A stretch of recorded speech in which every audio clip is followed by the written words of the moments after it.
Hello and welcome to Good Journeys Tarot. As you can tell, I'm having some technical difficulties this morning, mostly due to my own failures. But I am here and we are going to be doing our 78 cards in 78 weeks. My cat has finally moved and I can get into the position I like. Um, in which I explore a card and talk about um, my work with that card for the week and the mock-up that I ended up creating of the card for my own deck. Um, this week, our card is Judgment, which in many ways is the major arcana that goes with our card from last week, which was the Eight of Swords. A lot of the Eight of Swords is about judging the situation that you're in and finding a way out. And so there are some aspects of it that do present itself in our card this week. Each week, I go through and we look at my collection and various cards in it and what I think they offer to the depth and meaning of the card. And then we will also be talking about the image in the Smith Waite as well as its various symbols. And then I'll be presenting some of my ideas for the cards. This week, I started out the week by sharing two of my favorites. I just think these are really great images. This one, a sunset from the Dream Raven Tarot, which I've trimmed. Tried to keep the names on the bottom because this deck is confusing for me a bit with the various cards. But I love that idea of the sunset. We'll be seeing that again probably today. This is actually the Golden Tarot by Liz Dean. I love this kind of stained glass effect of these cards. See a little hourglass there at the bottom. That may be something we're going to see again. Some cards move to other religious context, right? I mean, the image in the Smith Waite is very Judgment Day, the Last Judgment kind of feeling. And so you may get cards that are more like this, which adopts a more Egyptian theme to Judgment in the This Might Hurt. Some cards actually try to move a little bit away from specific religions to a more general idea of judgment at the end of life. Here in eyes being something that is upon us to evaluate us, as it were. In the Lost Hollow Tarot, they actually attempted to use an image from Ezekiel of an actual angel, angels having thousands of eyes, and it gives a very different look and feel, which is quite lovely. In the modern love, there is the idea of judgment coming from our loved ones when we're gone. How will they remember us? And also here in the Bonestone Earthflesh, we get that idea of being judged by others.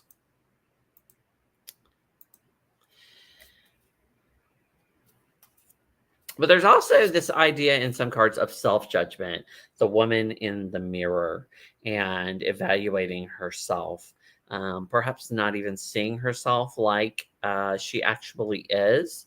And this is something that we talked about when we were talking about the Eight of Swords last week as well.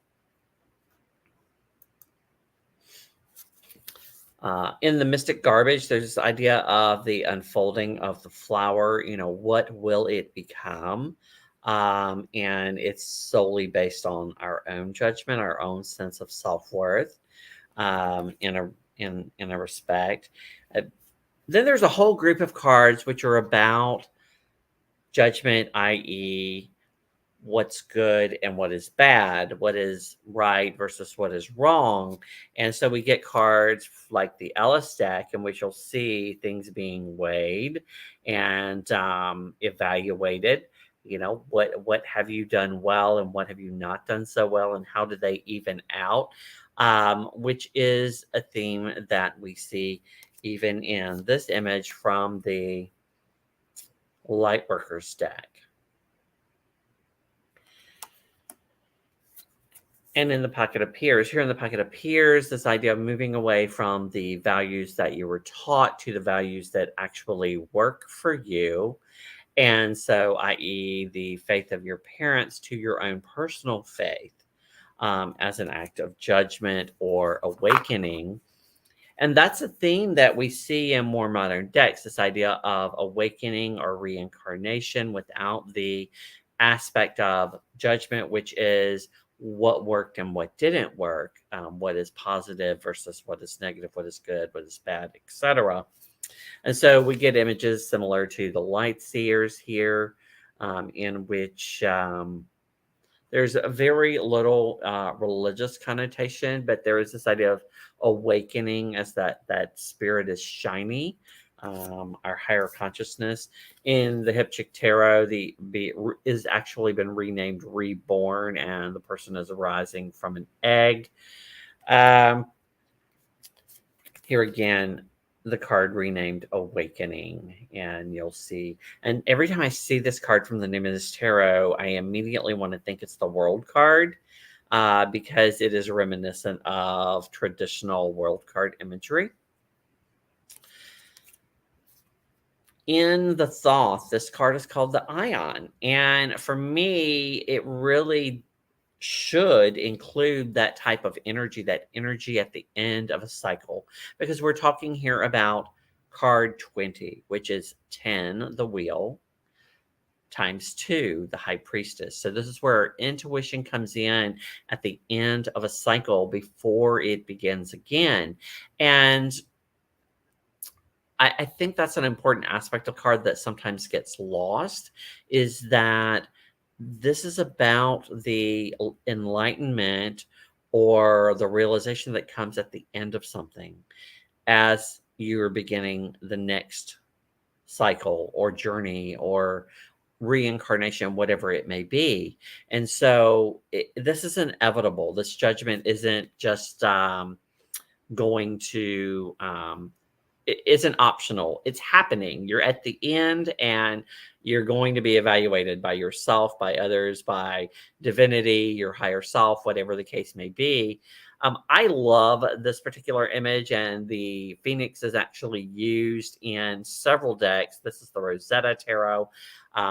Going to be coming back to it after we look at these cards and talk a little bit about some readings I did this week about the Judgment card.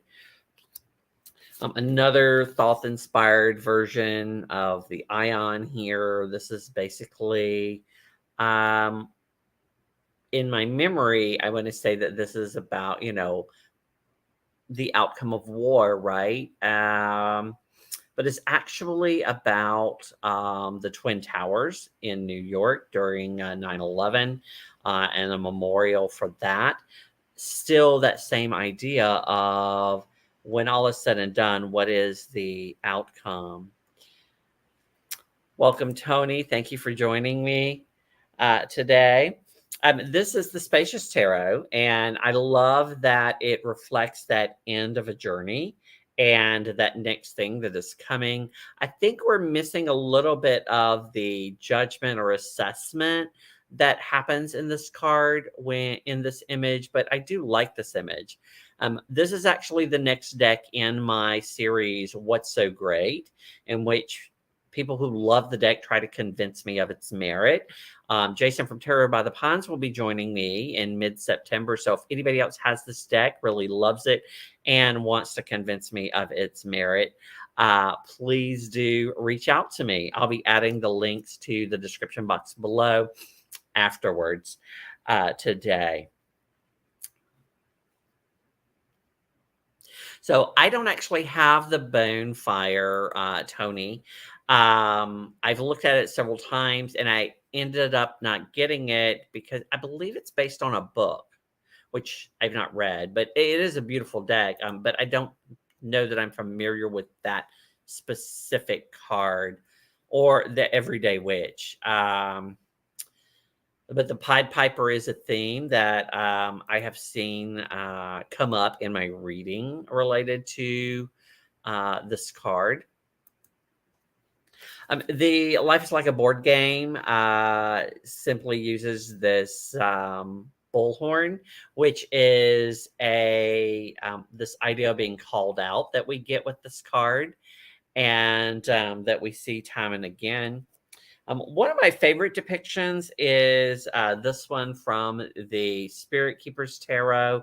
This is the Revelation edition. You'll see there the reference to the Alpha and Omega. You'll see the Tree of Life. This card really represents the completion of a journey and the evaluation at the end of that completion. And I really do aesthetically like how this card is laid out. And you'll see the light there coming out, revealing things. And in fact, those lights line up to other cards in the deck in this particular version. The mega speaker, yes. Yes, the megaphone. So I wanted to talk a bit about this deck in particular. This is the Rosetta Tarot mini version. If anyone out there knows, sees, or has this deck available for sale, I'm looking for the original, the first edition, which has the black borders. I'm not a fan of the papyrus edition of this particular deck, but I am looking to get a full-size version of the Rosetta Tarot. If anybody sees it up anywhere, please do reach out and let me know. I actually, Arwen Lynch was clearing out some decks in her collection, and I got this one, which it was a limited run. I think there were like 500 of these decks, and they all came with 10s with various major arcana on them. This one happened to be Judgment. And so I had this idea. I love this card. I have this deck, which was the Judgment deck when it came in, that I would pull cards this week and see what the tarot revealed itself about this particular card in Judgment, and how that might alter my meaning or enhance my meaning or understanding of the card. And so the first card I drew was the Emperor. And so the idea being, of course, that there is an authority outside of ourselves, so to speak, whether that be our higher consciousness, a divinity, another person, society, that is going to evaluate us, right? And so the next day I drew the Nine of Wands, which in the Thoth is actually called Strength, an aspect I think that we need in when we get to the Judgment card, because it's going to happen whether we like it or not. And we just have to hold on to our inner strength to get us through that process, right, of being evaluated and assessed, that type of thing. The Three of Wands was the next card that I drew on Wednesday. In this deck, it's called Virtue. And that's an idea that comes up in Judgment time and again, is the idea that we are looking for the very best that we did in this last cycle to carry into the next cycle, right? And so that the next cycle is better than the previous one. And leaning into that fire energy, which is something we're going to talk about in just a second.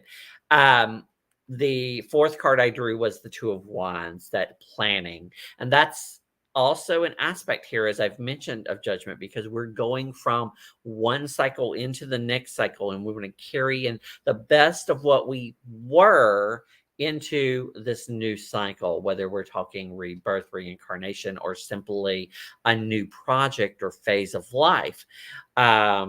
And so I liked how these cards added up. They were all fire, which kind of relates to my own elemental association for this card, which I'll explain in just a moment. But the fifth card I got was actually the Three of Cups, the card of abundance. And Interestingly, water is one of the associations for this card that many people hold to. I myself don't specifically understand where that comes from. However, I do get this idea from the Three of Cups here of abundance. When we get to the end of a cycle, hopefully we will also get rewards, right? Not just evaluated, but there will be rewards for our hard effort, which hopefully comes in that next card in the major arcana of the world. So let's talk a little bit about that elemental correspondence for judgment. Like I said, some people associate it with water and some people with fire. And I don't know the rationale for water. It didn't come up in any of my books or studies, but I can tell you why I associate it with fire. And that is because as I've been studying the Kabbalah tree of life and the Hebrew alphabet in relation to the cube of space, the letter associated with this card is Shen, and Shen is primal fire. In fact, the Golden Dawn calls this card the Lord of the primal fire, right? And so this is the card that represents elemental fire as far as the Golden Dawn is concerned. And I like the idea of fire as purification. While some people would say, well, water also purifies, the thing about fire as a purifier versus water is that fire only leaves behind the that purified element, right? That purified pieces, right? When you burn everything else away, only the what you want is left. And so I like that idea for judgment is that we are looking at ourselves or someone else is evaluating. We're taking away all of those things that didn't work, and we're being left with something new that's only what works, basically. Versus with water, we simply wash off the impurities and we still have pretty much what we started with. This is a total rebirth or reincarnation. We are completely new and different after judgment. Let's see.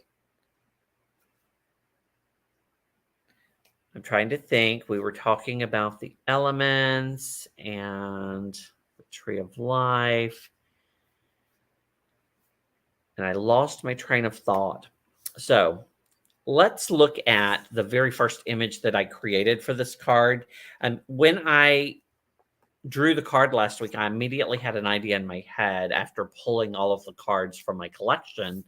And one of those was that I wanted to have a sunset in there. And I also liked the idea of the eye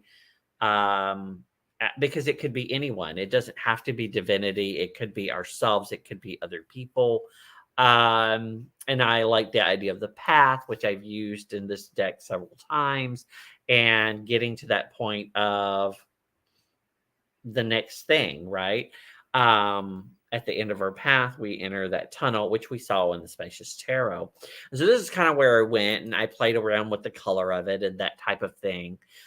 And then I went and I started studying the card. And so here's some of the things that I found out about judgment this week.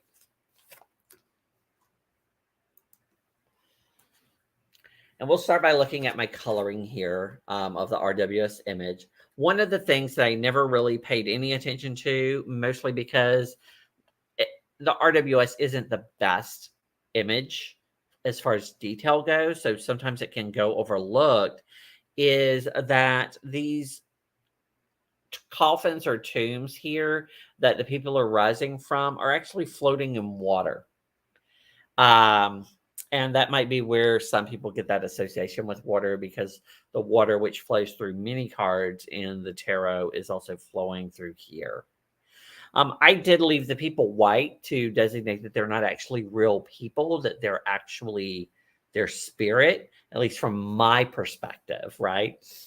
And of course, in the traditional image, there is this flag.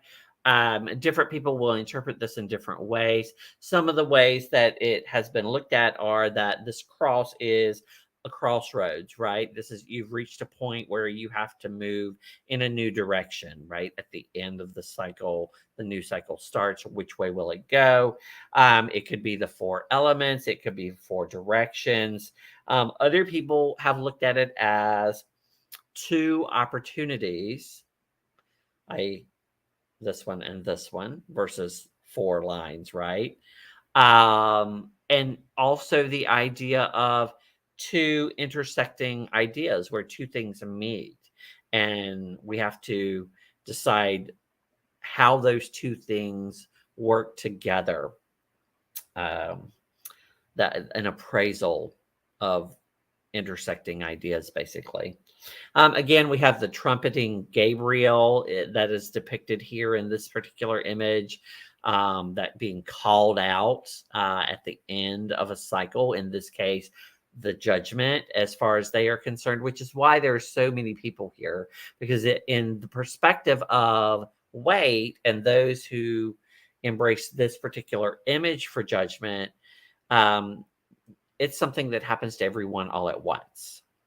This is an idea that Crowley moved away from with his adoption of the ion and basically an age, right? And the changing of ages, and how at the end of each age, the world changes based on what we've learned in the previous age. Um, Thank you for being here, Tony. Welcome, Susan. And I like that idea too. The idea of help. Perhaps the one calling you out is offering you aid. That's an interesting idea as well. Um,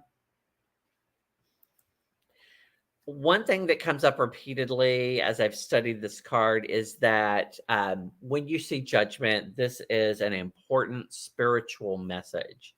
And even with many of the updated and more modern versions of this card, even if they move away from the traditional Christian imagery, they embrace this idea of this being a spiritual moment, an awakening of some kind, where we find redemption, or we have an awakening or a realization. There is a change that's going to be taking place, a reckoning, as it were, of things that happened previously before we enter the new phase. And like our Eight of Swords from last week, this card is often seen as an initiation. The idea of being purified when you join a new religious order or practice of some kind, whether that purification happens via water or fire. And so it can be associated with an initiation. We talked about reincarnation and rebirth, being called out. In the reverse, the shadow side of this is basically refusing to change. We refuse to acknowledge what went wrong in the previous age as we move into the new age. We doubt ourselves, or we misinterpret what has happened in the past. So we go into the future with a false idea of where we need to be headed. And there's also an aspect in the shadow side of this that everything is revealed, things that you didn't want revealed. Everybody sees everything that may or may not be to your benefit. While the past is behind you, it's inevitable that you're going to keep going forward. And so on the shadow side, it's possible that we don't really know ourselves, right? We're failing to see something about ourselves that we need to be seeing. So those are some of the thoughts that have come up as I've been studying judgment this week. And in the end, I did actually go back and work on the cards some more. I showed you earlier my first initial look at it was this eye and the path with the new day. And I do like the idea of an eye versus an angel, because it could be anyone, any spirit that you embrace in your life, or another person. But I also liked the concept of it being the end of a cycle, and that's why I like the sunset. And so I ended up keeping the sunset. And Wednesday, for those of you who may or may not be aware, was the new moon. And during the new moon, I was doing some exercises, and one of them was I was playing with some runes and trying to create a sigil to burn during my practice. And it began to look like an hourglass. And I was like, okay, that totally relates to this idea of judgment, because we're at a place where time is running out and it's about to be flipped again. And this is the point where we're being evaluated. And so I like this idea of time flowing through the eye or a lens to be purified before the next cycle. And so I began drawing this. But ultimately, I decided that I really needed to have a person in it, right? Because it really is about the person. And so this is what I created. I decided to use this lake imagery because it's something that I personally can relate to. I've told the story many times about sitting by the lake at the end of the day and thinking about the way things have gone throughout the day. I did decide that it was too big, and I ultimately I did clean it up. I added some three-dimensional aspects to the hourglass, and I also added the butterfly because the card is associated with Pluto being the planet of ends or death, but also transformation. And I think there are three things that have to be in a judgment card. One, we have to see the ending and beginning of a cycle, whether that's an ion or that's the last judgment and moving on to the next thing, or whatever the case may be. I think that we need to also see the purification or the transformation happening in the card. That's also to me very important. And third, I think there has to be that element of um, judgment, as it were, of it something outside of ourselves, right? Whether that is our higher consciousness in a moment where we're connecting with it, or that is some form of divinity, or that's other people, or that society. There is a separateness that is giving us information or enlightenment about where we have been and where we are going and what we need to take forward with us. So this is currently what I'm working with. I'd love and appreciate your thoughts about it. Next week, we will be moving on to our next card. I probably will be skipping the week of the 14th, no, 14th or the 21st or both. I'm not sure yet. I'm going to be taking vacation. I'm not really going anywhere, but I decided it was a good time to take a brief break from our 78 cards in 78 weeks and regroup before continuing on, since I'm trying to take a vacation from my day job as well. So there will be a break coming up. Next week, our card for the week is going to be the King of Wands. I believe that this is going to be our second king. We did the King of Swords recently, and it would help if I made myself bigger. And so this is actually the second king that I've done. I've already done the Queen of Wands, so I'll definitely want to compare this card with that one when we talk about it, and see where it goes. If you would like to join me in talking about the King of Swords, King of Wands next week, or at any point in the future, do let me know. I'm going to be editing the description below because I did have a mishap earlier and had to start my broadcast over. And then you'll be able to contact me through a variety of means if you want to be a part of that. So next week is the King of Wands. I look forward to seeing you. Until then, good journeys.